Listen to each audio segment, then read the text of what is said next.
All right, thank y'all for being here. I want to at the front of it, I want to talk about our injuries.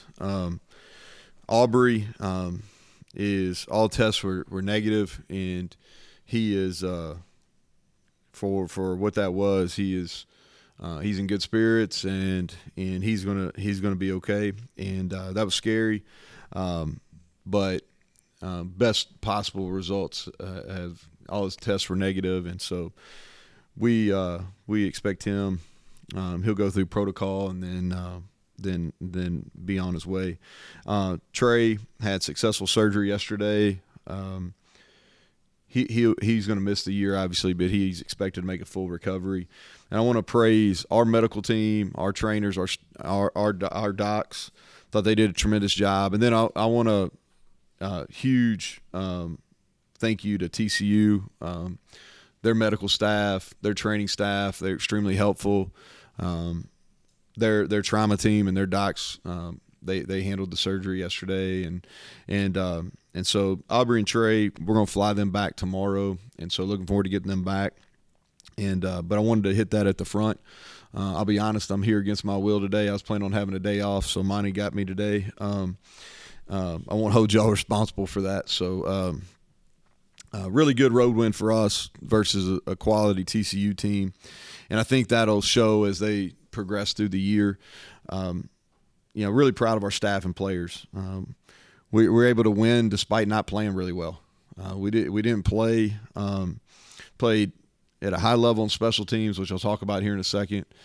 Defensively, did some good things in the second half. Offensively, played better in the second half. But overall, we're capable of playing much, much better than what we played on Saturday. We have 4 objectives, and I think you've heard me talk about it: discipline, strain, tough, and smart. That's how we want to be described. And I think 2 of them, we're setting a really high standard, and we strain, play extremely hard, and we're a tough team, mentally and physically. We're able to overcome adversity. We've proven that in multiple games. We started slow, and we've been able to overcome that and kind of during this winning streak. And also, that was really tough on Saturday night, from a mental standpoint of seeing not 1 but 2 of your teammates go down, and it doesn't look good. And so, we're doing those 2 things. We're straining, and we're a really tough team.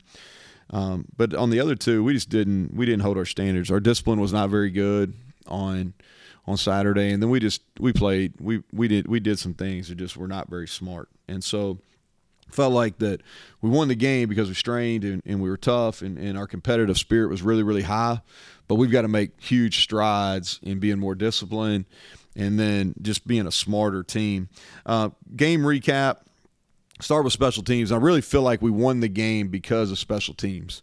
I think the positives, obviously, we had 2 blocked field goals, and that's a unit. Our field goal block unit has really done well all year.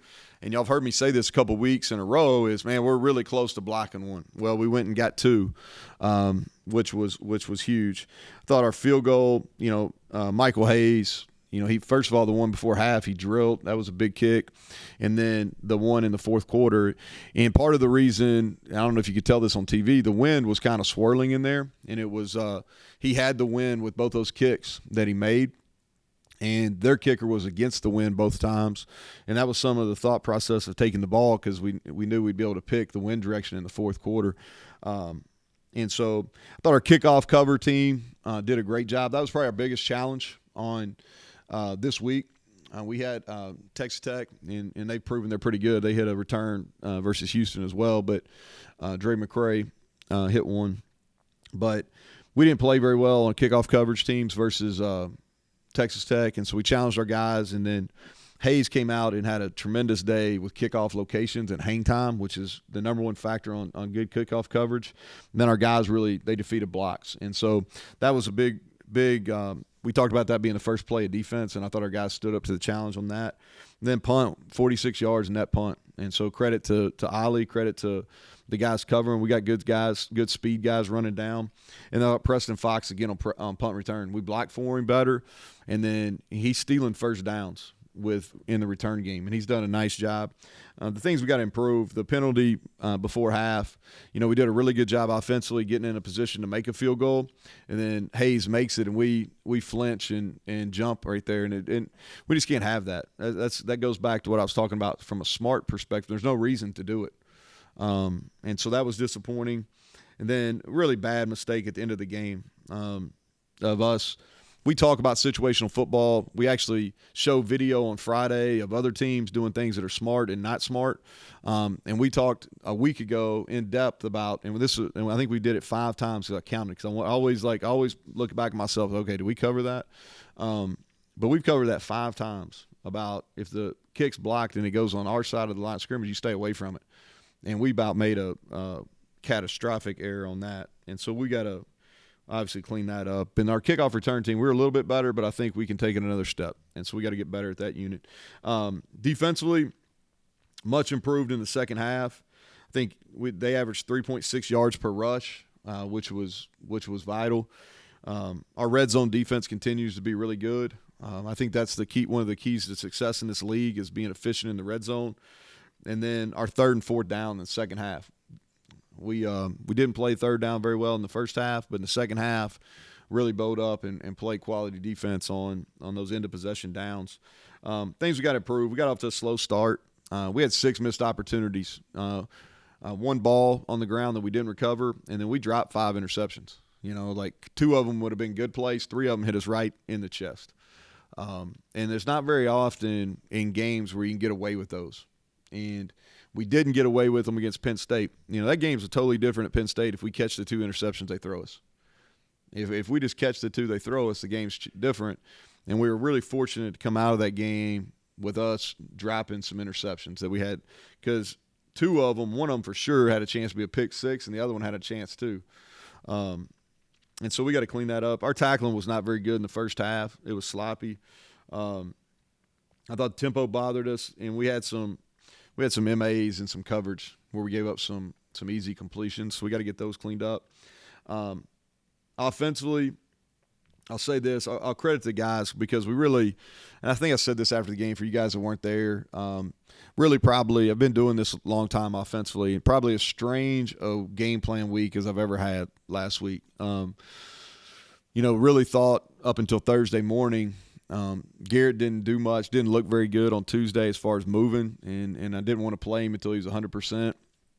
And then Nico injures his ankle. Really don't know the extent of it till he gets up Thursday and really has a hard time walking. And so Nico got every rep on Tuesday, every rep on Wednesday, and the things that we were preparing for him to do was quite a bit different. And so we kind of had to take a 180 on Thursday, and the stuff that we practiced on Tuesday and Wednesday, some of the run game was the same, but we really had to almost do a 180 from a game plan perspective. And what we did Thursday and Friday, Thursday's a walkthrough, Friday's a run through, and then play on Saturday. So I credit our guys because we did what we were supposed to do assignment wise for the most part. The positives are that we didn't turn the ball over. We had 201 yards rushing. We controlled the clock, time of possession, kept them off the field, gave up 0 sacks. They were 4th in the country coming in. We gave up 0 sacks. And I thought, a couple of our young kids made some plays in the second half. Rodney did. And then Hudson made a really big catch, or 2 big catches, one on a 4th down, one on the big play. And then E.J. Horton came in and made a really nice play across the middle as well. Things we got to get better at is we're just not breaking tackles, man. We're not breaking tackles. We're not making people miss. We didn't separate very well in man coverage. 3rd and 4th down, especially in the first half, we weren't very good. And then the goal line sequence there, we didn't. 4th down was a bad play. That's on me. I thought we should have scored on 2nd and 3rd down. And so, but we got to be better. Probably if we'd have practiced that game plan all week, I'd be really, really critical of what we did. I'm a little bit more lenient on our guys because we had to switch, and so I don't think it's totally fair with them. But I'm not necessarily pleased with what we're doing. I was really happy with Garrett. Thought he gave us a chance. But to kind of wrap it up, excited about where we're at. We're 4-1, 2-0 in the league, most importantly, and we haven't played our best I really believe our best football is out in front of us. We got to take advantage of the bye week. We're treating it different than we have in the past. First of all, this isn't a true bye week because you got to start your game prep on Friday. This is the second year in a row we really hadn't had a true bye week because the kids can't go home. It's a long year for these guys. In a traditional bye week, you have a whole weekend off, and you give them that weekend off, and then go home. Well, we don't really have that, and so we're not gonna. We gave the players off. I gave the staff off yesterday and today. Staff will come in tomorrow morning. I gave the players off till Wednesday morning. Guys that need treatment and recovery and stuff, they'll be in through the building, but we're not going to do anything formal with them until Wednesday morning. We'll practice on Wednesday, and we'll start Houston prep on Friday. So we've had 4 really physical football games, and we got to use this kind of to hit the refresh button mentally and physically. So that's kind of that's the plan. So with that, questions, Greg? So filling in for the guys that are hurt. I mean, start with linebacker. Ben Cutter was already rotating in with Trey. So does he become the starter? What do you do behind him? And then safety, with or without Arbor, you need depth. So what do you do? Yeah, those are probably 2 of our positions that we're probably thinnest at, right? Linebacker Josiah Trotter, who was, in the spring, he was going to compete to be a starter. He would definitely played a bunch of snaps. So we lose him in the spring, and now Trey. And so 2 significant injuries at that position. And so Ben Cutter, he's a guy that's going to need to step up for sure. Jai Favris, Caden Beiser, those are going to be the guys. And so we won't meet until tomorrow from a staff perspective. But when I talked to Jordan and we talked to Jeff, those are the guys. And Cutter did some good things in the game now. He really had, especially on kickoff, and he played a good number of snaps on defense. And y'all haven't asked about him, but he's played a good number of snaps the last couple weeks defensively. So he's ready to do it. He's a true freshman, but, he'll be ready. He's physical. He's smart. He'll be ready. And safety? So safety, do some thinking on that one. We'll go back with Dante. I want to see what his availability is going to be. That's I don't take the lightly that's trauma, laying on the field. And so I don't want to speak to his, whether he's going to be available or not. I think it's too early to tell. His injuries, I think best possible scenario. But there's some trauma in that. And so I want to get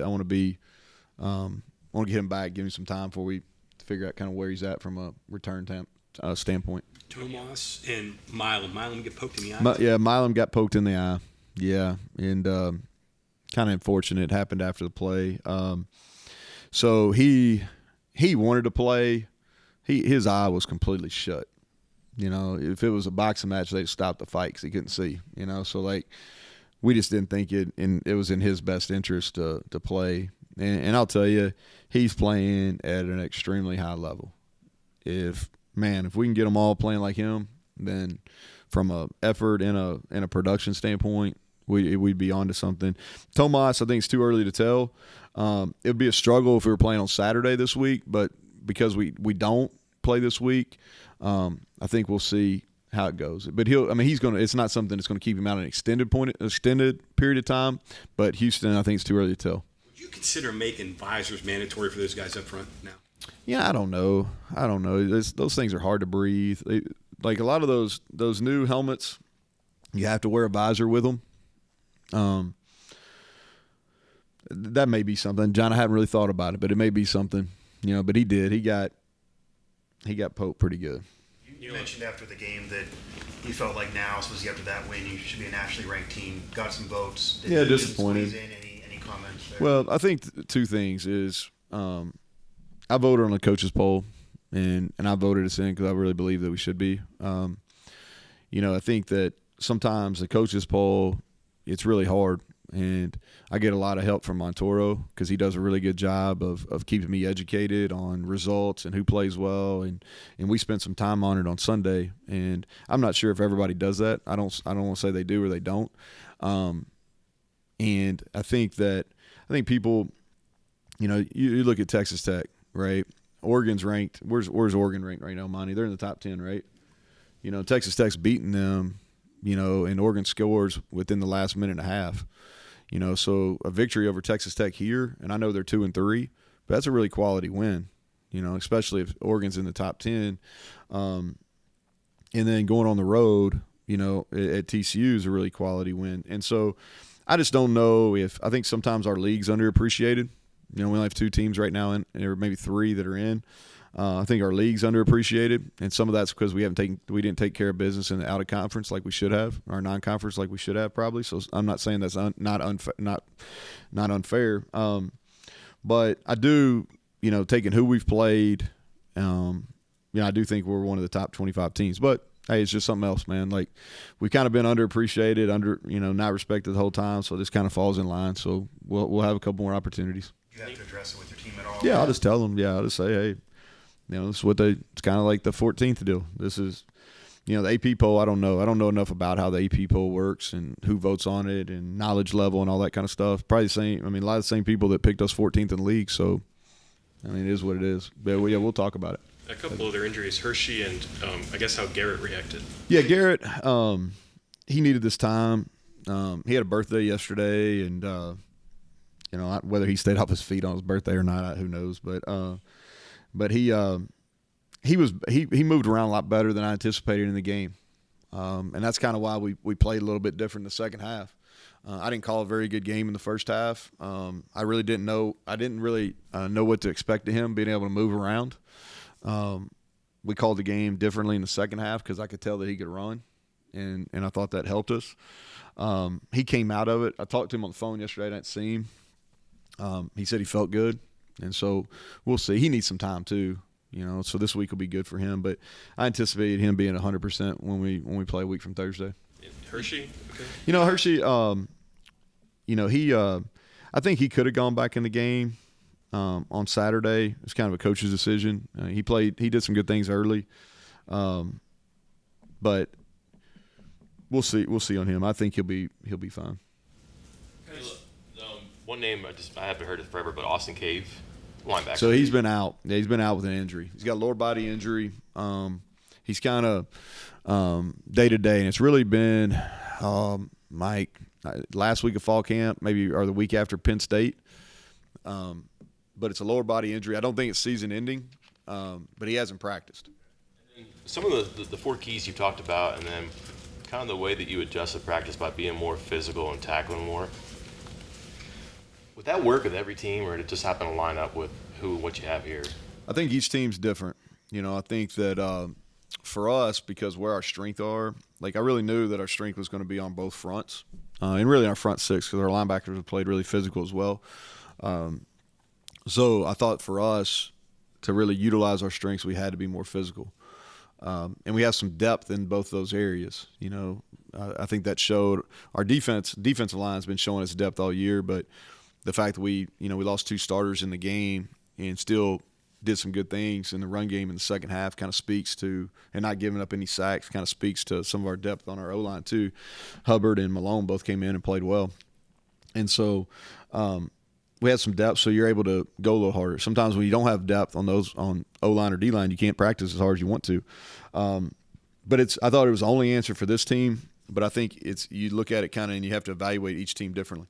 But the 4 principles too, that seems like fundamental football, but does this roster just take to that better because of experience? Well, I think that it's a more self-aware group. And I think that when you have some success, you create more buy-in too. And we've kind of been upfront with them about who we have to be successful since the first day of spring practice. And those 4 principles, those guys can repeat to them because I tell them, I show a slide that has those things on them every single day. Every day I'm in front of them, I show them the same slide. And it's and what it comes down to is discipline is a team that doesn't beat themselves with penalties, turnovers, etc. Strain is just how you play. The toughness, the physical toughness is there's some fundamental aspects of that, hand leverage, pad leverage, playing, but overcoming adversity, and that's something we really worked on in the winter and the summer was some how to overcome adversity. That's mental toughness, and I think that's something that you have to practice. You just don't become a mentally tough team. Like you have to work that, and that's really off season wise, and that's through strength conditioning as much as anything. And then the smart thing is we work a ton of situations in practice, and then we get in front of them. Sometimes it shows, and on Saturday a couple times it didn't show. But so that's something that's a work in progress. But hope that answers. Coach, to my knowledge, no touchdowns by a tight end last season. Cole already has 2 through 5 games, and Traylon seems to be getting better and better with more reps. Can you speak on their development, and how has Coach Stewart helped them get to where they needed to be over the last few months? Yeah, Blaine's doing a good job for sure. Cole didn't practice all last week. He got banged up in that Texas Tech game, and so I think he's got to be either our 1 or 2 receiving threat. And so we weren't sure how much he was going to play because he didn't practice. He ended up having a huge catch there. I'd like for him to score on that second down completion, but he had a huge third down conversion. I can do with all that ball spinning and all that garbage. We'll get that fixed. But he had that was a great catch, and he's going to continue to get a bunch of targets. Traylon kind of does the dirty work. We tried to throw him the ball 4 or 5 times. He got tackled out in the flats one time on that third and about 1.5 yards that we could have extended, not giving him the ball with so much time. He got tackled out there, but we tried to throw it to him. He's more capable receiver, but he's done a really nice job in the block game. Jalen Anderson, was he banged up? He didn't practice on Tuesday. He'd been sick, and so we just kind of went with some other guys. Jaheim earned the opportunity. He needs to play more. So CJ 3.2, 2.8 the last couple games, not his norm. Is there any concern there? Anything that needs? I think there's some concern. I think we got to play better. I think he's got to play better. I think he would tell you the same thing. He's healthy. For as healthy as a running back can be through 5 games. Some of it's been some bad luck, but he hasn't had the big explosive runs like he did a year ago. I thought Jaheim came in with some energy, some juice, and he had, his average per carry has been really good this year. Neal, it's always a good time to get an update on some of the young guys who aren't playing. So, ask me on Monday. We're gonna get after it pretty good on Wednesday. Okay. And so ask me on Monday, because on Wednesday and Friday of this week that Monday Night Football crew is gonna get after it. And what I'll do is on Monday I'll give you all a pretty good idea of who does well in those 2. Neal, let me give you a soapbox for a second again. Okay. Analytics. You played football when there really wasn't analytics as it is now. You coached it, I'm sure. The effect it's had on the game and on sports, like on baseball, you see rules changes being made because forced by analytics. Really, basketball, has had rule changes almost every year. What's the effect it's had on football, and should there be changes? It's probably had the least amount of effect of the 3 major sports on football. Baseball has completely changed. I mean, you would know that more than I would, Bob, with your years covering it. But it's completely changed. And now some of that's getting probably corrected when the shifts go out next year and all that. But and then in basketball, it's completely changed. And I probably didn't have as good an understanding of that. And I'm a basketball fan until spending some time with Joe over the summer, and him kind of explaining some of the things they were doing with the Celtics that made it really clear. Football, I think the biggest change is from an analytics standpoint is more just overall use of technology, like how you practice, and the emphasis on recovery. As far as in game, it's really more of a when to go for it, when to not. That data is probably what we lean on.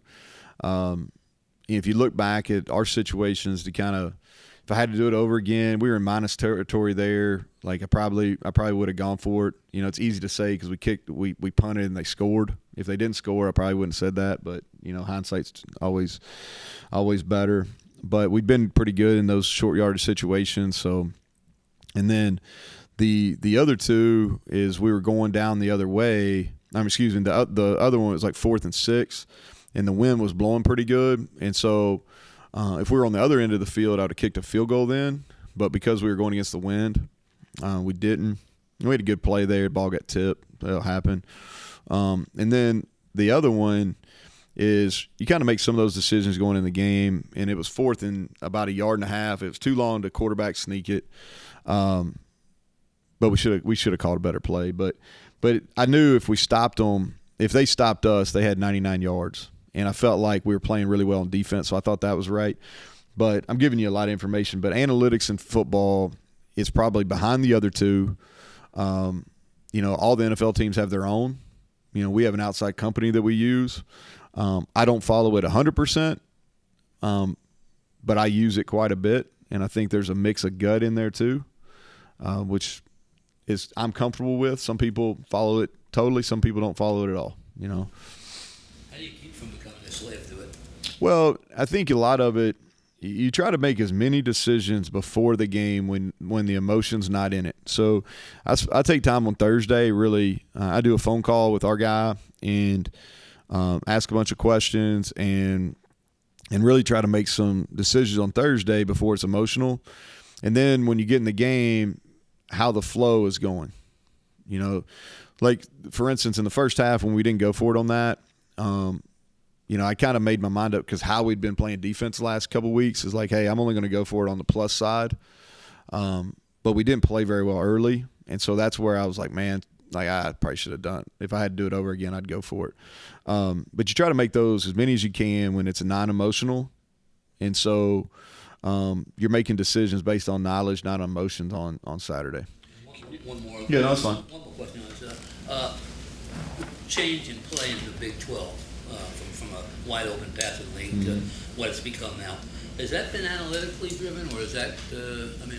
No, I think everything goes in cycles, right? And I think the innovation, they're still there on offense, but I think there's a lot of defensive innovation. And I've been pretty open with this. I think a lot of it changed when Iowa State went to the 3 safety deal, which was very similar to the innovation that Mike Leach brought with the air raid when he went to Oklahoma as the OC and then as the head coach. So the offensive innovation really happened then. And then I credit those guys at Iowa State for when they went to the 3 down, 3 safety look, that really started a whole innovation defensively that really is swept across not only college football but the NFL as well. And it has its basics right here. And so, and I think too is like when you have coaching changes. So there's been a bunch of, I don't know, like I knew this at one point. Like I'm probably in the top 5 longest tenured coaches, and it's year 5. You know, so like there's been a lot of turnover in the league. And so I think anytime there's some coaching changes, the league kind of changes as well. Greg, you had one question, so I got to go. I got an eye doctor appointment, so Monty's getting itchy. It'll be way too long, so all right. you just go. All right. Thank you all.